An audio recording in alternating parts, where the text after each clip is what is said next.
2012, 2013. Continuando, grave essa palavra, o processo, grave também essa palavra, em tempo de transição.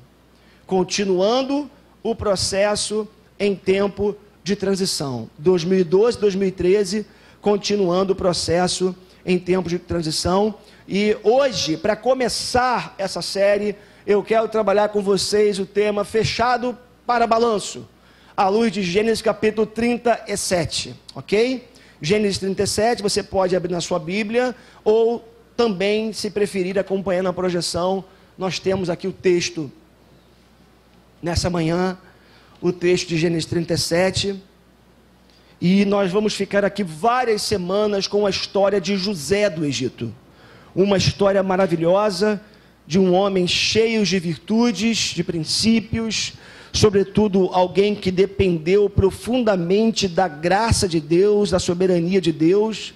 Nós vamos gastar aqui algumas semanas falando sobre a história de José do Egito, nessa série que eu começo aqui agora nessa manhã, ok? Gênesis 37, nós temos o texto aqui na projeção e nós podemos ler juntos aqui nessa manhã. Vamos lá? Jacó habitou na terra de Canaã, onde seu pai tinha vivido como estrangeiro. Esta é a história da família de Jacó. Quando José tinha 17 anos, pastoreava os rebanhos com seus irmãos. Ajudava os filhos de Bila e os filhos de Zilpa, mulheres de seu pai. E contava ao pai a má fama deles. Ele era um dedo duro, ele era um fofoqueiro. Ele contava tudo de errado que os seus irmãos faziam para o pai, ok? Ora, Israel gostava mais de José do que de qualquer outro filho, porque ele havia nascido em sua velhice. Por isso, mandou fazer para ele uma túnica longa. Quando os seus irmãos viram que o pai gostava mais dele do que de qualquer outro filho, odiaram-no e não conseguiam falar com ele amigavelmente. Certa vez, José teve um sonho, e quando o contou a seus irmãos, eles passaram a odiá-lo ainda mais. Ouçam o sonho que tive, disse-lhes: estávamos amarrando os feixes de trigo no campo, quando o meu feixe se levantou e ficou em pé, e os seus feixes se ajuntaram ao redor do meu e se curvaram diante dele. Seus irmãos lhe disseram: então você vai reinar sobre nós? Quer dizer que você vai nos governar? E o odiaram ainda mais, por causa do sonho e do que tinha dito. Depois teve outro sonho e o contou aos seus irmãos. Tive outro sonho, e desta vez o sol, a lua e 11 estrelas se curvaram diante de mim. Quando o contou ao pai e aos irmãos, o pai o repreendeu e lhe disse: que sonho foi esse que você teve? Será que eu, sua mãe e seus irmãos viremos a nos curvar até o chão diante de você? Assim, seus irmãos tiveram ciúmes dele. O pai, no entanto, refletia naquilo. Os irmãos de José tinham ido cuidar dos rebanhos do pai, perto de Siquém. E Israel, que é Jacó, disse a José: como você sabe, seus irmãos estão apacentando os rebanhos perto de Siquém. Quero que você vá até lá. Sim, senhor, respondeu ele. Disse-lhe o pai: vá ver se está tudo bem com os seus irmãos e com os rebanhos, e traga-me notícias. Jacó o enviou quando estava no vale de Hebrom, mas José se perdeu quando se aproximava de Siquém. Um homem o encontrou vagueando pelos campos e lhe perguntou: quem é que você está procurando? Ele respondeu: procuro meus irmãos. Pode me dizer onde eles estão apacentando os rebanhos? Respondeu o homem: eles já partiram daqui. Eu os ouvi dizer: vamos para Dotã. Assim, José foi em busca dos seus irmãos e os encontrou perto de Dotã. Mas eles o viram de longe e, antes que chegassem, planejaram matá-lo. Lá vem aquele sonhador, diziam uns aos outros. É agora, vamos matá-lo e jogá-lo num destes poços, e diremos que um animal selvagem o devorou. Veremos então o que será dos seus sonhos. Quando Rúben ouviu isso, tentou livrá-lo das mãos deles, dizendo: não lhe tiremos a vida. E acrescentou: não derramem sangue, joguem-no naquele poço no deserto. Era bonzinho, né, o Rúben, né? Era um cara gente boa. Joguem-no naquele poço no deserto, mas não toquem nele. Rúben propôs isso com a intenção de livrá-lo e levá-lo de volta ao pai. Chegando José, seus irmãos lhe arrancaram a túnica longa, agarraram-no e o jogaram no poço, e estava vazio e sem água. Ao se assentarem para comer, viram ao longe uma caravana de ismaelitas que vinha de Gileade. Seus camelos estavam carregados de especiarias, bálsamos e mirras, que eles levavam para o Egito. Judá disse então a seus irmãos: que ganharemos se matarmos o nosso irmão e escondermos o seu sangue? Vamos vendê-lo aos ismaelitas, não tocaremos nele, afinal é nosso irmão, é nosso próprio sangue. Esse era melhor ainda. E seus irmãos concordaram. Quando os mercadores ismaelitas de Midian se aproximaram, seus irmãos tiraram José do poço e o venderam por 20 peças de prata aos ismaelitas, que o levaram para o Egito. Quando Rúben voltou ao poço e viu que José não estava lá, rasgou suas vestes e, voltando a seus irmãos, disse: o jovem não está lá, para onde irei agora? Então eles mataram um bode, mergulharam no sangue a túnica de José e a mandaram ao pai com este recado: achamos isto, veja se é a túnica de teu filho. Ele a reconheceu e disse: é a túnica de meu filho, um animal selvagem o devorou. José foi despedaçado. Então Jacó rasgou suas vestes, vestiu-se de pano de saco e chorou muitos dias por seu filho. Todos os seus filhos e filhas vieram consolá-lo, mas ele recusou ser consolado, dizendo: não, chorando descerei à sepultura para junto de meu filho. E continuou a chorar por ele. Nesse meio tempo, no Egito, os midianitas venderam José a Potifar, oficial do faraó e capitão da guarda. Vamos orar mais uma vez nessa manhã, pedindo a graça de Deus sobre a nossa vida. Senhor, obrigado pela tua palavra, que por si só já é poderosa para nos abençoar. Acredito profundamente que se fechasse aqui agora esse momento e se fôssemos para casa, abençoados já estaríamos. E já poderíamos voltar com a certeza de termos sido visitados pela tua palavra. Mas acredito também, Senhor, que o Senhor colocou verdades no meu coração para compartilhar com a tua igreja nessa manhã. E eu sei que o Senhor ainda quer falar ainda mais conosco. Então, eu oro por mim, pedindo graça e misericórdia, para que eu possa nessa manhã ser um instrumento teu para transmitir verdades eternas ao coração dos meus irmãos. Mas também peço por cada um que está aqui nessa manhã. Peço, Deus, que cada coração seja preparado pelo teu Espírito, para que a palavra penetre, para que a semente seja plantada, Senhor, e para que essa semente possa produzir frutos gloriosos, abençoadores, na vida de cada um aqui nessa manhã. Quebra toda resistência, Senhor. Tudo que possa impedir a tua palavra penetrar no nosso coração, quebra nessa manhã. Todo preconceito, Senhor, toda indiferença, toda dureza do coração humano, que caiam por terra no nome de Jesus. E que a única voz a ecoar nessa manhã seja a voz do teu Espírito, Pai, no nosso ouvido, penetrando no nosso coração e fazendo diferença na nossa vida. Oramos em nome de Jesus. Amém. Amém. Louvado seja o nome do Senhor, nosso Deus. Fechado para balanço é o tema que eu abro essa série aqui nesse final de ano.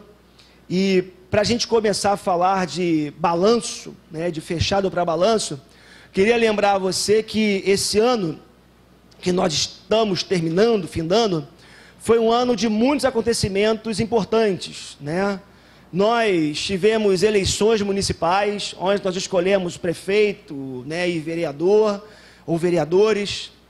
um ano onde nós acompanhamos a guerra na Síria, né, o que está acontecendo do outro lado do mundo, a violência que tem acontecido naquele lugar, tantas pessoas morrendo, tanta gente sofrendo.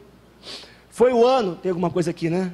Você está aqui falando, está incomodado, todo mundo deve estar incomodado aqui com... Saiu? Não saiu? Saiu agora? Então deixa aqui que não vai sair, né? Saiu.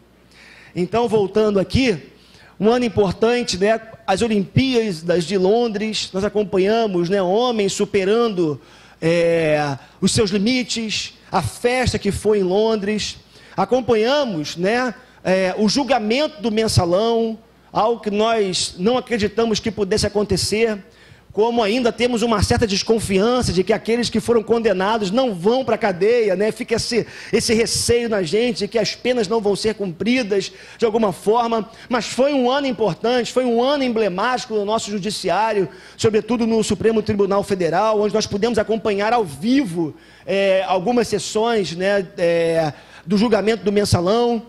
Foi o ano em que o mundo não acabou, de novo, né? Porque tinha uma expectativa de alguns, um medo de alguns de que o mundo ia acabar no dia 21 de dezembro, né? Logo na véspera do aniversário da Maria Clara, que fez aniversário dia 22, eu falei, não pode ser. O mundo não pode acabar no dia 21, não está certo isso. O mundo não acabou, né? Para nossa alegria, né? A gente está aqui vivo, graças a Deus. Foi o ano em que Obama foi reeleito, o ano em que Oscar Niemeyer morreu com 105, 104 anos, né, de quase 105, exatamente, né, 105 anos praticamente aí de vida, mais de um século de vida. Foi um ano interessante, um ano marcante, um ano de acontecimentos, e eu entendo que retrospectiva existe para que a gente não esqueça de coisas importantes. Retrospectiva é necessário justamente para que a gente traga memória ou a gente venha relembrar coisas que não podem cair no esquecimento. Por exemplo, não pode cair no esquecimento as pessoas que nós confiamos o nosso voto em outubro. E talvez alguns de nós já não nos lembremos em quem nós votamos para vereador, por exemplo. Então, retrospectiva se faz importante para que coisas importantes não venham cair no nosso esquecimento. Agora, se isso se faz importante no âmbito macro, maior da nossa existência, que dirá nos aspectos mais pessoais, íntimos, particulares da nossa vida? Porque se é importante o fato de nós nos lembrarmos de questões como essas, que tem a ver com a nossa história também, se faz importante também nós nos lembrarmos, fazermos um balanço, fazermos uma retrospectiva, deixarmos, quem sabe, bem vívido na nossa mente, coisas que passaram, coisas que nós fizemos, experiências que nós tivemos ao longo do ano que passou. E eu digo que isso é importante, porque se nós não fizermos esse balanço, não olharmos para trás, não fizermos uma retrospectiva, dificilmente nós vamos conseguir progredir na vida. Dificilmente nós vamos conseguir avançar. Dificilmente nós vamos conseguir alcançar coisas que nós temos sonhado. Por isso que é importante, nesse último domingo de 2012, faço isso de propósito, começarmos essa série falando sobre balanço, falando sobre retrospectiva, falando de olhar para trás, falando de análise, olhando para dentro, olhando para trás, para que a gente possa caminhar para frente. É interessante, né? Porque andar para frente é o mais importante. Porém, se às vezes nós não pararmos para fazermos algumas avaliações na vida, a gente vai continuar dando, quem sabe, as mesmas cabeçadas, cometendo os mesmos erros, patinando, deslizando no mesmo lugar. Tudo isso porque nós assumimos ou tomamos um ritmo acelerado na vida, uma dinâmica agressiva de vida, no estilo de vida, na maneira de viver, e não paramos para fazer balanço. Antes de continuar, eu vou dizer para você algo que eu tenho dito aqui reiteradamente. Balanço, retrospectiva, não devem ser feitas apenas no último domingo do ano, ou na última semana do ano, ou na virada do ano.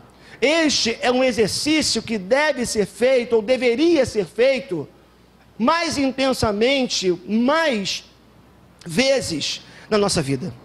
Porque toda vez que a gente vive a vida na perspectiva de andar para frente apenas, e temos que fazer isso, de conseguir alcançar projetos novos, alcançarmos lugares novos, sem parar, para fazer balanços, para fazer incursões na alma, para fazer de alguma forma uma análise daquilo que a gente está vivendo, a gente deixa, ou a gente perde capacidade de ganhar mais fôlego para continuar caminhando. Agora, é interessante porque, como eu falei para vocês, 2012, 2013, nós estamos num domingo de transição.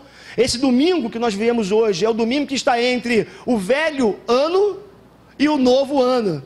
Agora, para falar dessa transição, que eu posso dizer assim, nós não podemos perder de vista essas três palavras: processo, continuidade e desenvolvimento. Sabe por quê?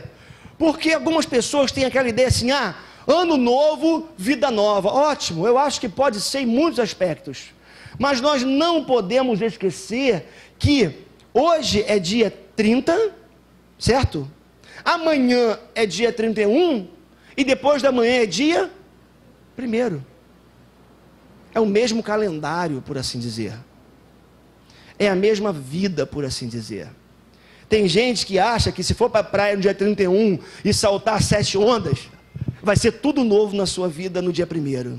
Tem gente que acha que se comer lentilha, né? Se comer lentilha na noite de Réveillon, de final de ano, vai ficar rico ou vai ganhar na Mega Sena, vai ganhar dinheiro, a mão vai começar a coçar porque dinheiro está chegando no ano que se inicia.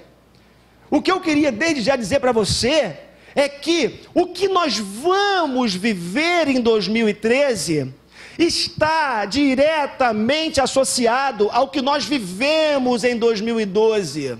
O que você vai ter de experiência na sua vida, ou de experiências na sua vida em 2013, está diretamente associado ao que você construiu ou não construiu em 2012. É por isso que palavras como processo, continuidade e desenvolvimento precisam ser lembradas por nós nessa manhã.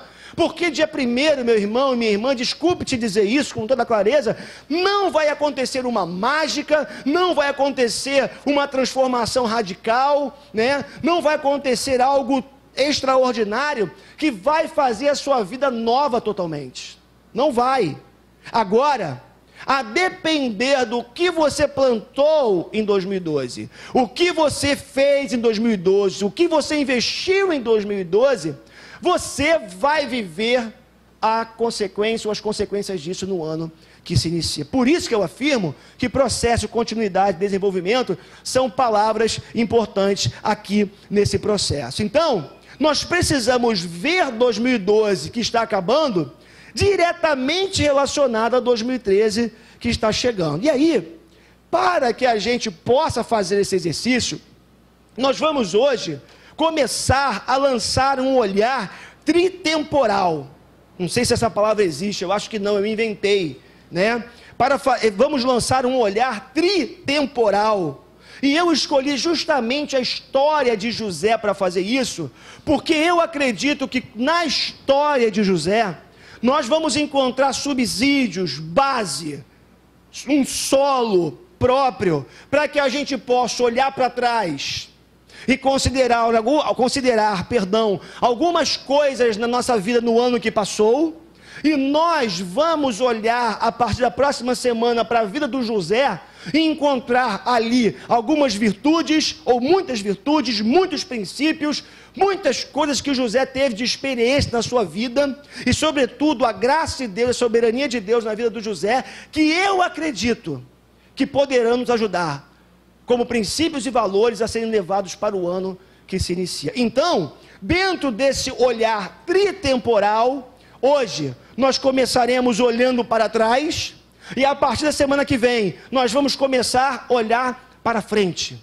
lançar luzes para o ano que se inicia, olhar para a palavra de Deus e ver o que a palavra de Deus tem como princípios, como valores e como diretrizes para o ano que se inicia. E eu escolhi esse personagem, o José do Egito, porque para mim ele é um dos personagens mais importantes da história do judaísmo e, por que não dizer, da história do cristianismo. Vocês sabem que José, ele foi filho de Jacó, consequentemente neto de Isaac, e consequentemente também bisneto de Abraão. E o José, ele é um personagem importante, porque o José também é um personagem de transição. Porque você que conhece melhor do que a mim a história de Israel, você vai saber que o José, ele foi levado para o Egito, porque quando ele foi levado para o Egito, como nós vimos no último versículo que nós lemos hoje, de Gênesis 37, ele é levado para o Egito como escravo, mas como nós vamos ver algumas semanas à frente, o José foi levado para lá pela soberania de Deus, para a preservação da nação de Israel, que ainda sequer era uma nação, mas era um grupo de homens, de mulheres reunidos, ainda ali sem se formar uma nação. Então o José, ele é um personagem de extrema importância para o judaísmo e consequentemente para o cristianismo. E uma coisa interessante é que quando a gente olha para a história de José, a história de José está dentro de um gênero literário chamado novela. Não é novela como a Globo bota não, né? É novela como gênero literário. A forma como o texto está escrito, a forma como a narrativa acontece, os fatos se dão, esse gênero literário é chamado de novela. E aí eu ouso dizer que talvez, né, a história do José, ela pudesse ocupar o horário nobre de algumas TVs, né, de algumas emissoras de TV do nosso país, e talvez a programação fosse muito melhor do que algumas novelas que nós temos por aí, como por exemplo Salve Jorge, que eu faço campanha contra, né, que eu acho assim de péssimo gosto. Mas enfim, José é um personagem importante, a sua história é fantástica, o enredo é maravilhoso, a narrativa é cativante. E a história do José do Egito começa em Gênesis capítulo 37, com o texto que nós começamos a ler aqui nessa manhã, e a história do José vai terminar em Gênesis capítulo 50, no verso 26, e o versículo é esse: morreu José com a idade de 110 anos, e depois de embalsamado, foi colocado num sarcófago no Egito. Esse verso 26 é o último verso de Gênesis. Gênesis vai até o capítulo 50 e termina justamente no verso 26. Gênesis, que é o livro da origem ou das origens, termina num caixão. Que interessante, né? O livro das origens, onde tudo começa, onde a vida começa, onde as nações começam, esse livro termina com um caixão. Morreu José com a idade de 110 anos, e depois de embalsamado foi colocado num sarcófago no Egito. Então, nós vamos gastar algumas semanas aqui falando sobre a história desse personagem, ou dessa personagem tão maravilhosa, por assim dizer. E eu acredito que quando nós olhamos para o capítulo 37 de Gênesis, que é o começo da história de José, nós encontramos alguns temas importantes. Por exemplo, Gênesis 37 fala de família, a história da família de José e de Jacó. Gênesis 37 fala de sonhos e projetos, fala também das questões da alma, e fala de vida profissional. A pergunta que eu faço para você é: 2012 foi um ano onde família, sonhos e projetos, questões interiores da alma, de motivações, das atitudes, daquilo que nasce do nosso interior, e vida profissional, foram ou não foram questões que habitaram o nosso dia a dia? Essas questões foram ou não foram questões importantes ao longo do ano que passou? Eu acredito que sim. E por conta disso, a partir de agora, eu quero começar a lançar um olhar para cada um desses temas, na perspectiva de balanço, ou na perspectiva da retrospectiva, se é que eu posso dizer assim, para que a gente possa, a partir desse olhar para trás, a gente fazer algumas perguntas, fazer uma análise e fazer um balanço do ano que passou. E eu quero começar falando sobre família. Eu quero começar a lançar um olhar para a questão da família, a nossa trama familiar. Olha só o que o verso 2 do capítulo 37 nos fala nessa manhã.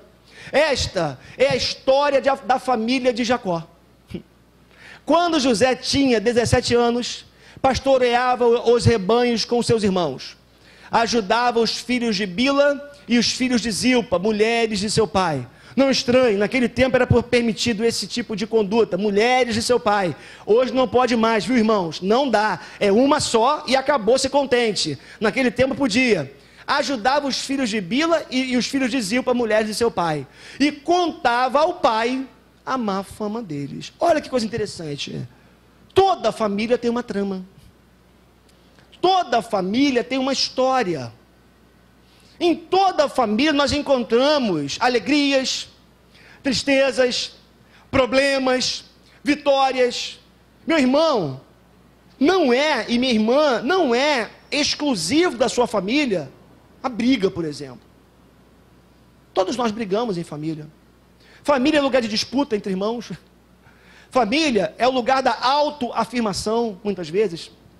Família é o lugar onde muitas vezes, ao invés de a gente estar se ajudando e cooperando e de alguma forma investindo na vida uns dos outros, a gente encontra disputas, como eu já falei aqui. A gente encontra ciúmes, como eu já falei aqui. Sabe por quê? Porque da mesma forma que a família de Jacó tinha uma história, a minha família, a sua família também tem uma história. E não adianta a gente tentar mudar, ou negar, melhor dizendo, o fato de que toda família tem uma história. O que nós precisamos fazer é começar a pensar em possibilidades, oportunidades, maneiras de mudar, ou quem sabe melhorar a história da nossa família. E eu acredito que para isso, a gente precisa, na perspectiva do olhar para trás, fazer algumas perguntas importantes em tempo de balanço, com relação à família ainda. Primeiro, eu investi na minha família ao longo de 2012? Porque você sabe que investimento é uma coisa que muitas vezes você faz e que o resultado não é imediato, né? E quando se fala de investimento, a gente tem que falar de tempo, a gente tem que falar de dinheiro, a gente tem que falar de cuidado, a gente tem que falar da forma como a gente, de alguma forma, vê a nossa família. Então eu investi na minha família em 2012, eu cooperei com a minha família, porque tem um detalhe, né? Parece que às vezes a gente opera no âmbito pessoal, ou seja, meus projetos, meus interesses, minhas conquistas, meus desejos. Então eu opero no âmbito pessoal, mas quando eu falo de cooperação, eu estou falando de operação em conjunto, investimento em conjunto, trabalhar junto, buscando, visando os mesmos fins e os mesmos resultados. Então a pergunta que eu tenho que fazer é: eu vivi 2012 olhando só para o meu umbigo, buscando os meus projetos, realização dos meus sonhos, ou eu trabalhei em conjunto com a minha família? Ou eu busquei uma maneira de irmos juntos para o mesmo lugar? Já percebeu isso? Tem famílias onde um caminha para um lado, o outro caminha para o outro. É igual cabo de guerra. Está um puxando para um lado e o outro puxando para o outro o tempo todo. Sabe o que acontece quando existe cabos de guerra na família e não há a cooperação que eu falo para você nessa manhã? A família não cresce, a família não progride, a família não avança. E é muito ruim quando você está num lugar onde você está com pessoas que fazem parte da mesma família e um não sabe o que está acontecendo na vida do outro. Eu tive essa semana essa experiência, estava num lugar com algumas pessoas e tinha dois irmãos e foram criados na igreja. E eu perguntei para um: cara, onde é que você está? Pô, cara, tô meio fraco, não, tô meio assim, tô sem tempo. Cara, desculpa, tô sem tempo, trabalhando muito, não tenho ido muito à igreja. Aí eu perguntei: e sua irmã? Como é que a sua irmã está indo em algum lugar? Minha irmã? Aí ele perguntou: fulana, você está indo a alguma igreja? Eu estranhei, eu falei assim: caramba, estranho isso, né? Dois irmãos, ele sequer sabia do momento espiritual da sua irmã, como é que ela está na igreja ou não, e ambos criados em igreja. Sabe o que isso significa? Falta de investimento na família, falta de cooperação na família, de alvos em conjunto, projetos em conjunto. Isso que acontece. Uma outra pergunta que você precisa fazer em tempos de balanço: eu valorizei a minha família? Eu, além de investir, parece que essas palavras são sinônimas, né? Mas eu investi, eu cooperei, eu valorizei, eu protegi a minha família. Tem um detalhe, assim, às vezes eu já vi isso também. Tem gente que tem um prazer muito grande de desprezar, e a palavra talvez melhor não seja essa, quase que humilhar. Às vezes seu cônjuge, ou seu irmão, expor as pessoas que convivem com ela na mesma coisa, menosprezar, ignorar. É mais ou menos assim, está num lugar onde um verdadeiro bullying está acontecendo com o teu irmão. E você entra na pilha da galera, e ao invés de você proteger o seu irmão, proteger o seu cônjuge, proteger a pessoa que convive com você na mesma casa, que é seu familiar, você entra naquela pilha, por assim dizer, e ao invés de proteger, você começa a menosprezar, a criticar, a fazer todas essas coisas que vocês falaram aqui. E a pergunta é: eu protegi a minha família em 2012? Ainda mais, eu pastoreei a minha família em 2012? Meu irmão, minha irmã, eu queria dizer uma coisa para você, você que está aqui, se você está aqui, possivelmente você já teve uma experiência religiosa, ou melhor, uma experiência espiritual com Deus, você já teve um contato com a palavra, e eu queria lembrar uma coisa para você dessa manhã: você é responsável diretamente pela vida espiritual da sua família.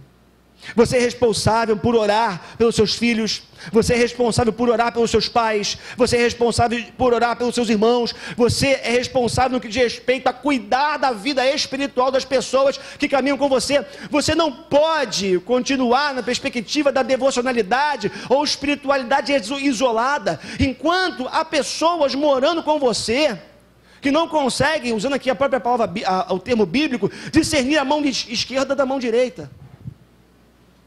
É tempo da gente olhar para trás e perguntar: eu fui um pastor da minha família? Eu cuidei da minha casa? Eu investi? Eu protegi? Eu pastoreei? Eu valorizei? Eu cooperei para que a minha família pudesse estar vivendo debaixo do projeto de Deus? Porque se por um lado existe uma história em cada família, por outro lado, ou nessa mesma linha, essa história precisa acontecer necessariamente debaixo da vontade soberana de Deus. E a pergunta também que você tem que fazer é a seguinte: eu conheci a vontade de Deus para minha família? Eu busquei essa vontade de Deus para minha família e trabalhei, operei, cooperei para que a vontade de Deus se cumprisse? Em tempos de balanço, é importante que façamos perguntas a respeito da nossa família. E eu lembro que nós ainda estamos olhando para trás. Um outro tema que nós encontramos em Gênesis 37 é sobre vida profissional. Olha que coisa interessante, o verso 2 nos fala: quando José tinha 17 anos, ele pastoreava os rebanhos com seus irmãos. 17 anos de idade, um jovem. Hoje em dia, com 17 anos de idade, muitos jovens sequer pensam em trabalhar, né? 18, 19, 20, estão vivendo cada vez mais tempo na casa dos pais, sendo sustentados pelos pais, e é a nova configuração da sociedade que a gente vive. Filhos cada vez mais dentro da casa dos pais, o maior tempo possível. É uma nova configuração. Porém, o texto nos informa que José tinha 17 anos, eu acho interessante o autor afirmar isso. Ele tinha 17 anos, e aos 17 anos, ele já pastoreava os rebanhos de seu pai. Olha que coisa interessante, porque um princípio básico, meus irmãos, eu acredito, o princípio básico da prosperidade é o trabalho. Às vezes fala-se muito de prosperidade nas igrejas, né? Mas a prosperidade que se prega nas igrejas é uma prosperidade mágica. É uma prosperidade onde você faz uma barganha com Deus, faz uma troca com Deus, e Deus vai te dar alguma coisa, vai fazer você próspero. Mas um dos pilares da prosperidade é o trabalho duro. Se você não trabalhar duro, você não tem condições de ser próspero. A prosperidade nasce com o trabalho, é claro. Existem outros pilares. Existe a boa administração. Tem gente que ganha muito, mas gasta muito. Isso não é vida próspera. Então, já sei que ganhar muito não traz necessariamente prosperidade. Porque eu conheço gente que ganha 20 mil e gasta 25 por mês. Isso é uma bola de neve e nós não podemos dizer que isso seja prosperidade. Então, trabalho duro, boa administração e fidelidade a Deus compõem o tripé da prosperidade. Então, como pilar básico, eu diria que, ou condição básica para a prosperidade, vem a ser esse trabalho duro. Agora, pode parecer que o trabalho, pode não parecer, melhor dizendo, mas o trabalho é uma bênção. Eu sei que aqueles que acordam 5 da manhã, né? Às vezes 5, 5 e meia, 6, ai, lá vou eu para aquele trabalho, para aquele chefe chato, para aquele lugar chato, eu não aguento mais, Senhor me ajuda. Tem gente que acorda assim todo dia, eu até entendo por um lado, mas eu preciso dizer para você que o trabalho, apesar da sua dureza em muitos casos, o trabalho é uma bênção. É uma bênção de Deus, é um projeto de Deus para a nossa vida. Se não, veja comigo o que diz lá em Gênesis mesmo, no capítulo 2, versos 7 e de 9 a 15. Olha só o que a palavra de Deus diz. Então, o Senhor Deus formou o homem do pó da terra e soprou em suas narinas o fôlego da vida. E o homem se tornou um ser vivente. Ora, o Senhor Deus tinha plantado um jardim no Éden, para os lados do leste, e ali colocou o homem que formara. Então o Senhor Deus fez nascer do solo todo tipo de árvores, agradáveis aos olhos e boas para alimento. E no meio do jardim estavam a árvore da vida e a árvore do conhecimento do bem e do mal. O Senhor Deus colocou o homem no jardim do Éden para cuidar dele e cultivá-lo. Sabe qual é o projeto de Deus para o homem? Ou um dos projetos de Deus para o homem? Você vai trabalhar. Você vai ser meu cooperador na administração da criação da natureza. Você vai cuidar dos animais. Você vai cultivar o solo. Você vai plantar. Você vai colher. E você, com o teu trabalho, você vai sobreviver. E quando Deus faz isso, Deus chama o homem para aquilo que nós na teologia chamamos de mandato cultural de Deus. É mais ou menos assim: você vai me servir cuidando da natureza para mim. Você vai me servir cuidando da criação que eu criei. Você vai me servir aonde eu vou colocar você para trabalhar. Então, o que você precisa entender desde já, e a pergunta também que você vai fazer comigo daqui a pouco, que nós vamos fazer juntos aqui, uma delas é a seguinte: eu percebi o meu trabalho em 2012 como parte desse mandato cultural de Deus, onde Deus me colocou num lugar determinado para eu ser um cooperador, um colaborador, alguém que está fazendo a gestão da terra, a gestão do universo junto com Deus. É uma das perguntas que nós temos que fazer no que diz respeito à vida profissional. Agora, nós vemos muitas vezes o trabalho não como bênção, e não como bênção, mas como maldição. Eu diria que muito disso por conta desse texto que nós encontramos aqui também em Gênesis, capítulo 3, do versos 17 a 19. E o homem declarou: visto que você deu ouvidos à sua mulher, e comeu do fruto da árvore da qual eu lhe ordenara que não comesse, maldita é a terra por sua causa. Com sofrimento você se alimentará dela todos os dias da sua vida. Ela lhe dará espinhos e ervas daninhas, e você terá que alimentar-se das plantas do campo. Com o suor do seu rosto você comerá o seu pão, até que volte à terra, pois que dela foi tirado, porque você é pó, e ao pó voltará. Sabe o que Deus está dizendo? Deus está falando assim: eu criei o trabalho como bênção para você. Eu criei o trabalho para que você fosse um cooperador meu, um colaborador meu, que você pudesse ser um co-criador, se é que eu posso usar essa expressão aqui, junto a mim. Porém, a sua desobediência, o seu pecado, transformou a realidade do trabalho. Então, se antes era para ser um jardim somente com flores, e leia o jardim como sendo campo de trabalho, a partir de agora vai ter espinhos.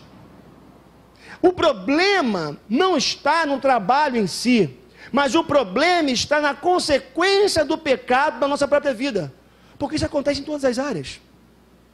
Se a gente vive assédio moral no trabalho, ou opressão no trabalho, a gente vive isso também na família. Existe bullying dentro de casa.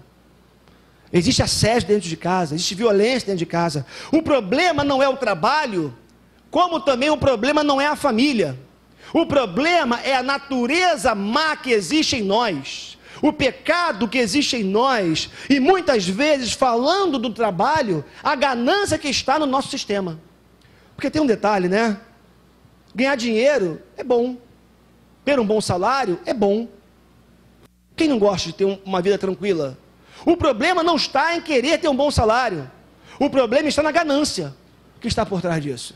O problema está na busca do lucro pelo lucro, custe o que custar.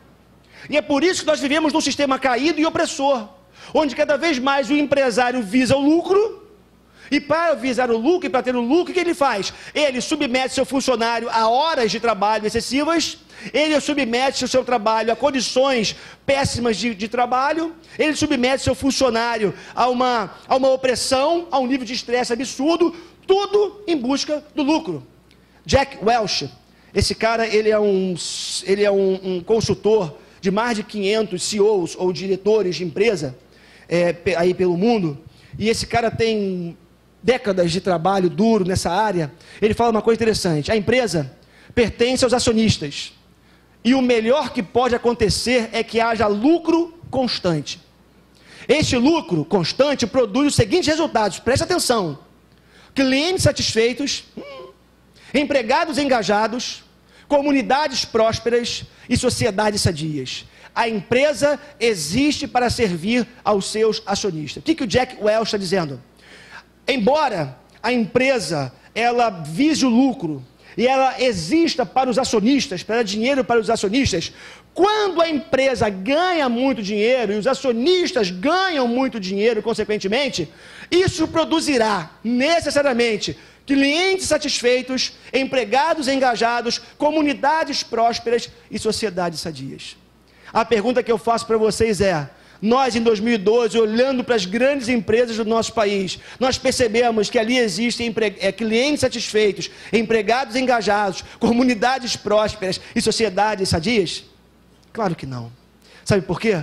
Porque isso seria verdade dentro de uma sociedade vivendo dentro dos parâmetros de Deus, da vontade de Deus. Mas numa sociedade caída, onde a ganância é a palavra de ordem, esse tipo de coisa não pode acontecer.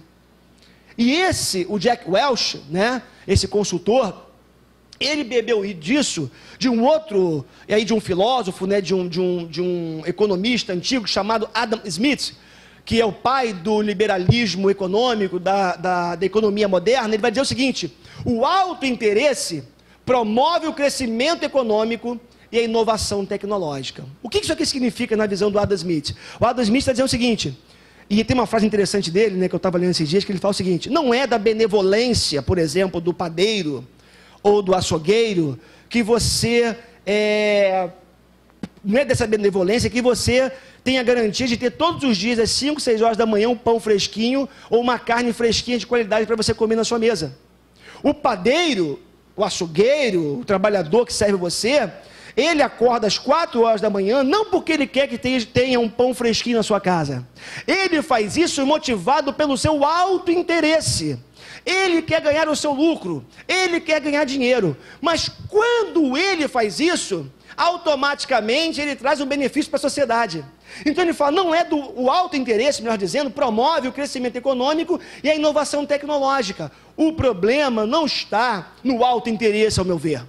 O problema está que esse alto interesse vem se avolumando ou se avoluma a cada dia por conta da ganância de alguns grupos. E quando isso acontece, vem a opressão. Quando isso acontece, essa ganância, a busca por lucro, arrebenta em você. Porque é o teu chefe que cobra mais de você, quer que você venda mais, quer que você cumpra metas desumanas, quer que você minta para poder conseguir alguns objetivos. Esse negócio cai em cima de você. Tudo por conta da ganância humana. E aí, é interessante isso porque a gente precisa também fazer algumas perguntas em tempo de balanço no que diz respeito à vida profissional, dentro desse cenário. de ganância, dentro desse cenário de busca pelo lucro, dentro desse cenário de quase que escravidão, em alguns locais de trabalho, temos que fazer algumas perguntas. Eu percebi meu trabalho como parte de um mandato cultural de Deus para a minha vida, como nós já falamos aqui. Eu entendi que Deus me colocou para trabalhar aonde eu estou, porque Deus quer que eu seja um cooperador da sua obra, o projeto que Ele tem, da sua graça comum para o universo, para a terra como um todo. Eu procurei executar cada projeto e cada tarefa como sendo realizadas para o Senhor, porque essa é uma pergunta que nós temos que fazer constantemente. Meu irmão, quando você faz um trabalho, lá na sua empresa, um projeto, ou você faz uma tarefa qualquer, o que a Bíblia diz é que nós temos que fazer o melhor, não porque é para o nosso chefe, mas porque quando nós realizamos aquele trabalho, em última análise, é para Deus que nós estamos fazendo. Aí você pode estar falando, mas pastor, você pegou muito pesado. Mas não sou eu que falo. Olha o que a palavra de Deus fala a respeito disso. O que as suas mãos tiverem que fazer, que o faça com toda a sua força. Pois na sepultura para onde você vai, não há atividade, nem planejamento. Não há conhecimento e nem sabedoria. Ou então ainda, como Paulo fala aos Colossenses 3:22, escravos, servos, trabalhadores, obedeçam em tudo aos seus senhores terrenos. Não somente para agradar as pessoas quando elas estão observando, mas com sinceridade de coração, pelo fato de vocês temerem ao Senhor. Sabe o que o apóstolo Paulo está falando? Eu sei que a carga de trabalho que você é submetido pode ser opressora. Eu sei que você pode estar sendo explorado no seu local de trabalho. Eu sei que você pode estar sofrendo assédio moral no seu trabalho, perseguição. Eu sei disso tudo. E eu me compadeço de você por conta disso, ou com você por conta disso. Mas o que a palavra de Deus está dizendo é, independente de qualquer coisa, faça como se fosse para o próprio Senhor. Por isso, meu irmão, a pergunta que você precisa fazer para você é: eu valorizei o meu trabalho, o lugar que Deus me colocou? Ou será que eu fiz de qualquer jeito aquilo que eu acho que foi o Vampeta que disse, né, numa entrevista? Eles fingem que me pagam e eu finjo que eu jogo, que eu trabalho. Será que porque você percebe que o teu chefe finge que paga você, você finge que trabalha? Faz corpo mole, trabalha de qualquer jeito? À luz da palavra de Deus, eu acho que é uma pergunta que a gente tem que fazer. Eu trabalhei em 2012 como sendo para o Senhor, porque, vamos avançar, continuando nas perguntas, eu percebi o meu lugar de trabalho como o lugar onde Deus me colocou para fazer missão. Ou você vê o seu local de trabalho, ou viu o seu local de trabalho apenas o lugar onde você ganha o seu salário para conquistar o seu pão. Você foi colocado onde você está para ser um missionário. Você foi colocado onde você está para fazer diferença. Você foi colocado onde você está ali para trabalhar. Deus colocou você ali, porque ali tem gente para ser alcançada. E é você que vai fazer isso. Ou é você, ou teria que ser você que tinha que fazer isso. Se você não fizer, outra pessoa vai fazer. Mas Deus pode ter colocado você ali, para que você seja um missionário naquele lugar. Mais ainda, eu percebi meu trabalho e meu chefe como instrumentos de Deus na minha vida. Ah, não, aquele cão não pode ser instrumento de Deus na minha vida. Aquele miserável não pode ser instrumento de Deus na minha vida. Nós vamos ver mais para frente que Faraó foi instrumento de Deus na vida do José. Nós vamos ver mais para frente que Potifar foi instrumento de Deus na vida do José. Meu irmão, em última análise, não é teu chefe que paga o teu salário. Não é teu chefe que bota comida na sua mesa. Em última análise, é Deus quem coloca o alimento na tua mesa, usando aquele ímpio que você muitas vezes odeia. Mas ele é instrumento de Deus para prosperar, para fazer com que o pão chegue na sua casa. Imagina uma fábrica, 3.000 trabalhadores, 5.000, sei lá, 10.000 funcionários. O cara ímpio, sonega impostos, rouba, caixa 2 e um escambau, como a turma diz aí, né? Perdoa a expressão. Prosperando. Ou pelo menos ganhando dinheiro. Ímpio, prosperando. Mas com a prosperidade dele, que muitos chefes de família colocam alimento dentro de casa. Muitos deles filhos de Deus. Muitos deles homens e mulheres de Deus. Muitos deles tementes ao Senhor, que estão lá com o joelho no chão. Senhor, tem misericórdia desse homem, converte o coração dele. E está lá, prosperando cada vez mais, com toda a sua impiedade. Sabe por quê? Porque o meu chefe, o seu chefe, em última análise, ele é um instrumento de Deus para a sua vida. Eu sei que a gente tem dificuldade com isso, mas é a verdade. É o que acontece. É a palavra de Deus. Então, como é que eu vi o meu trabalho em 2012? Eu só murmurei? Eu só reclamei? Ou eu consegui perceber ou buscar alternativas para aquilo que eu estava vendo de errado? Ou eu comecei a perceber que o meu trabalho, o meu esforço não é vão no Senhor? Porque tem um detalhe: Deus viu cada suor que você derramou.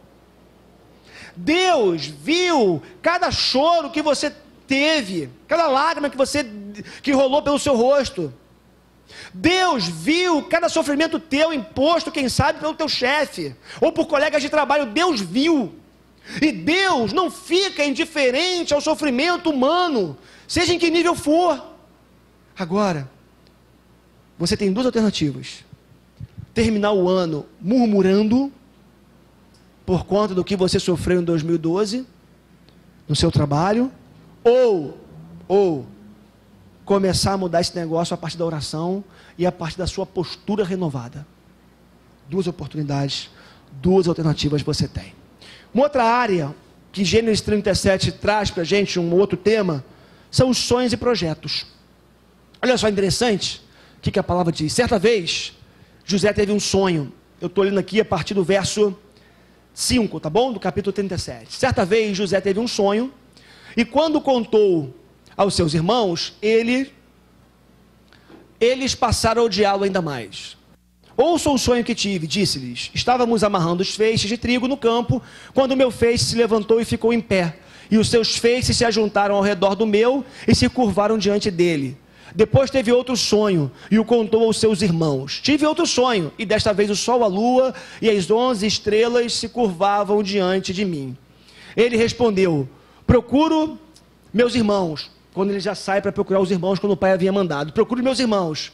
Pode me dizer onde eles estão apacentando os rebanhos? Respondeu o homem: eles já partiram daqui. Eu os ouvi dizer: vamos para Dotã. Assim, José foi em busca dos seus irmãos e os encontrou perto de Dotã. Mas eles o viram de longe, e antes que chegasse, planejaram matá-lo. Lá vem aquele sonhador, diziam uns aos outros: é agora, vamos matá-lo e jogá-lo num destes poços, e diremos que um animal selvagem o devorou. Veremos então o que será dos seus sonhos. Olha que coisa interessante, queridos. Olha que coisa interessante. José era um sonhador.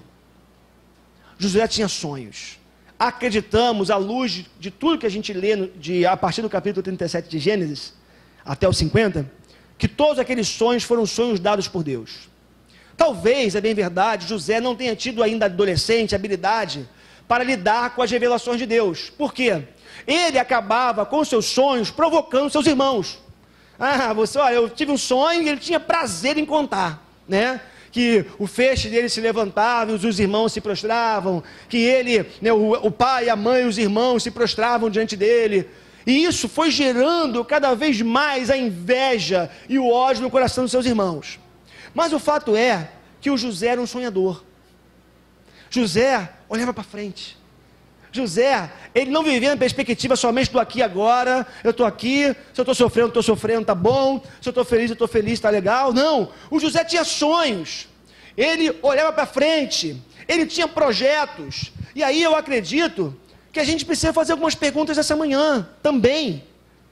2012 foi um ano de sonhos para mim. Meu irmão, você tem o direito de sonhar. Você deve sonhar. Grandes projetos, muitas vezes, começam com pequeníssimos sonhos. E às vezes é um sonho só da gente, né? Já percebeu isso? É um sonho só nosso. Ninguém compra, mas é nosso sonho. E eu vou te dizer uma coisa: sempre vai ter gente para tentar matar o sonho da gente. Olha os irmãos de José. Lá vem aquele sonhador. Lá vem aquele cara que vive o tempo todo nas nuvens, sonhando, projetando. E as pessoas vão ter raiva, muitas vezes, dos nossos sonhos. Porque alguns não têm a capacidade de sonhar, eles vão criticar aqueles que sonham. E vão, mais do que criticar, tentar matar os sonhos daqueles que sonham. E a pergunta seguinte é: como reagir diante de situações ou pessoas que tentaram matar os meus sonhos? Eu desanimei? Eu deixei de sonhar? Eu entendi que não valia a pena continuar sonhando? Ou eu fui em frente, apesar das críticas, apesar das perseguições, apesar do que me disseram? O que eu fiz diante das situações ou pessoas que tentaram matar os meus sonhos? Meu irmão, minha irmã, 2012 está acabando. E sem querer viver na perspectiva, como eu já disse para vocês, né, de um ano termina e um outro começa e tudo se faz novo, mas na perspectiva da continuidade, do progresso, da evolução, do crescimento, eu queria desafiar você a levar os teus sonhos de 2012 para 2013, a não desanimar. O calendário vai mudar, à meia-noite do dia 31, vai ser quarta-feira, mas a vida continua, e pode ser que os teus sonhos e projetos não tenham sido realizados, ou não tenham sido realizados em 2012, mas pode ser que 2013 seja o ano da realização. E às vezes, a gente está tão perto de uma realização, de um sonho, de um projeto, e a gente vai perdendo as forças, e tem gente que desiste à beira da linha de chegada. Sabe o que eu queria dizer para você? Nesse último domingo de 2012, não desista de sonhar, independente do que alguns estão tentando fazer com os teus sonhos. É interessante porque às vezes o lugar que nós somos mais feridos e mais desanimados com relação aos sonhos é dentro de casa. O marido tem um sonho, a mulher não acompanha. A mulher tem um sonho, o marido não investe. Os filhos sonham e os pais ignoram. Os pais sonham, os filhos desprezam. Em nome de Jesus, que a gente possa valorizar o sonho do outro, investir no sonho do outro, por mais doido que seja. Viaje junto, sonhe junto, acompanhe. Não deixe que nada roube a capacidade de sonhar, porque só sonhando, planejando, projetando, você conseguirá realizar coisas lá na frente. E eu termino essa mensagem falando de um quarto tema em Gênesis 37, que são sentimentos e emoções. Certa vez, José teve um sonho, e aqui eu estou no capítulo 37, também verso 5, de 7 a 9, 5 a 7, depois vou para o 9, depois do 16 ao 20. Você acompanha aí, tá bom? Certa vez, José teve um sonho, e quando contou a seus irmãos, eles passaram a odiá-lo ainda mais. Ouçam o sonho que tive, disse-lhes: estávamos amarrando os feixes de trigo no campo, quando o meu feixe se levantou e ficou em pé, e os seus feixes se ajuntaram ao redor do meu e se curvaram diante dele. Depois teve outro sonho e o contou aos seus irmãos. Tive outro sonho, e desta vez o sol, a lua e 11 estrelas se curvavam diante de mim. Ele respondeu: procuro meus irmãos. Aí o texto pula para uma outra parte. Procuro os meus irmãos. Pode me dizer onde eles estão apacentando os rebanhos? Respondeu o homem: eles já partiram daqui. Eu os ouvi dizer: vamos para Dotã. Continuando. Assim José foi em busca dos seus irmãos, e os encontrou perto de Dotã. Mas eles o viram de longe, e antes que chegasse, planejaram matá-lo. Lá vinha aquele sonhador, diziam uns aos outros: é agora, vamos matá-lo e jogá-lo num destes poços, e diremos que um animal selvagem o devorou. Veremos então o que será dos seus sonhos. Queridos, isso aqui é muito interessante, porque, deixa eu pegar aqui, muitas vezes, nós não sabemos lidar com algumas emoções, alguns sentimentos que nos sobrevêm. Eu acho interessante porque, embora José tenha provocado muito seus irmãos, é impressionante a capacidade que eles tiveram de odiar o José. É impressionante como que eles invejaram José, como que eles geraram uma mágoa profunda no coração, ou permitiram que uma mágoa profunda no coração fosse gerada. E o que aconteceu foi que essa mágoa profunda gerou um ódio profundo, que gerou um profundo desejo de morte do José. E eles chegaram ao limite, ao ponto de tentar tirar a própria vida do José por inveja, por rancor, por ódio no coração. Muitas vezes, nós não sabemos lidar com algumas emoções. Nós temos dificuldade muitas vezes de lidar com um irmão que cresce profissionalmente. A inveja toma nosso coração. Achamos que ele só chegou onde chegou porque teve mais privilégios do que a gente. Muitas vezes, como pais, isso acontece muito em famílias onde tem 2 filhos que moram todo mundo junto na casa. Um é privilegiado, um é o queridinho, um é o mais amado. Os cuidados recaem mais sobre ele, e o outro se acha o quê? De alguma forma prejudicado. E aí, cresce com rebelde, cresce numa vida toda desequilibrada. Isso é muito comum, porque nós temos dificuldade de lidar com algumas emoções, com alguns sentimentos. Na casa do José isso era muito comum. O texto é claro em dizer que o Jacó, amava mais o José do que os outros irmãos. Mas o José tinha um motivo, ou o Jacó tinha um motivo. Ele era o filho da velhice. E sabe que eu já escutei uma vez? Não é amor, não é que eu ame mais, é uma identificação maior. Mentira! Prefere, ama mais. Alguma coisa fez com que você amasse mais aquele filho. Agora, isso é fruto de emoções desequilibradas, e isso tem o poder de permanecer esse círculo vicioso, né? Onde esse teu desequilíbrio emocional passa para o filho que é prejudicado, que de alguma forma você vê prejudicado no afeto, no carinho, na atenção, e isso vai sendo perpetuado ao longo do tempo. Muitos de nós carregamos sentimentos como os dos irmãos de José: inveja, ódio, sentimentos homicidas, tudo isso habitando no nosso coração. E tudo isso porque a gente muitas vezes não tem capacidade de olhar para dentro, se autoanalisar, buscar as razões, os motivos e pedir ajuda. Porque nós precisamos pedir ajuda. Nós precisamos buscar ajuda de pessoas e sobretudo de Deus. Olha que interessante a fala do Jacó. No capítulo 37, versos 34 e 35. Então, o Jacó rasgou as suas vestes, vestiu-se de pano de saco e chorou muitos dias por seu filho. Todos os seus filhos e filhas vieram consolá-lo, mas ele recusou ser consolado, dizendo: não, chorando descerei à sepultura para junto de meu filho. E continua a chorar por ele. Sabe o que José está fazendo? Ou melhor, Jacó está fazendo?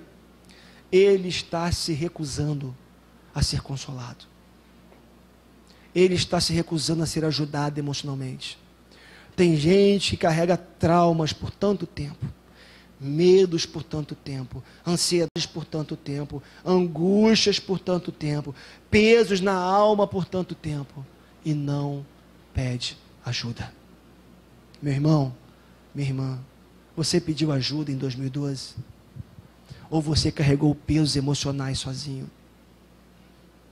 Jacó carregou sozinho aquele peso. Ele disse: eu me recuso a ser consolado e vou descer para o meu túmulo chorando. Tem gente que quer descer para o túmulo chorando, mas você não precisa. Tem gente querendo, estendendo a mão para você para te ajudar. Tem gente querendo caminhar com você. Tem gente querendo te sustentar em meio às suas dores, em meio às suas crises. Tem gente querendo apoiar você em meio aos seus sofrimentos. E uma pergunta final, falando de ajuda para aqueles que carregam dores e traumas emocionalmente falando.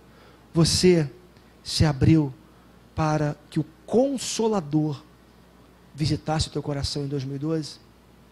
Porque se grave é você não se abrir para a ajuda de pessoas que te amam e querem ajudar você a superar os teus traumas, muito mais grave é você não se abrir para que o Espírito Santo de Deus, que é o Consolador, entre no seu coração e traga cura para a sua alma. 2012 está terminando e pode ser que você esteja aí se recusando a ser consolado como Jacó se recusou, se recusando a ser ajudado como Jacó se recusou. Mas eu queria convidar você, nesse balanço, nessa retrospectiva, olhar para trás e perguntar: eu me isolei? Eu criei uma espécie de bunker emocional de refúgio emocional. Coloquei suprimentos achando que esses suprimentos me bastariam. E eu me sustentei nisso, ou achei que pudesse me sustentar nisso. Ou eu chorei para ser visto, gritei para ser ouvido, pedi ajuda em tempos de angústia.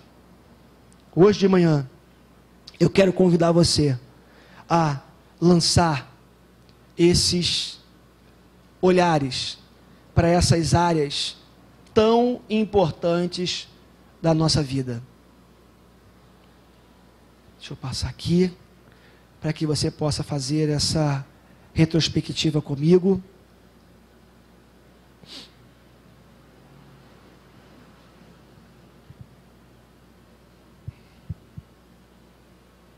Aqui. Eu queria muito, hoje de manhã, poder ser instrumento de Deus, para que você possa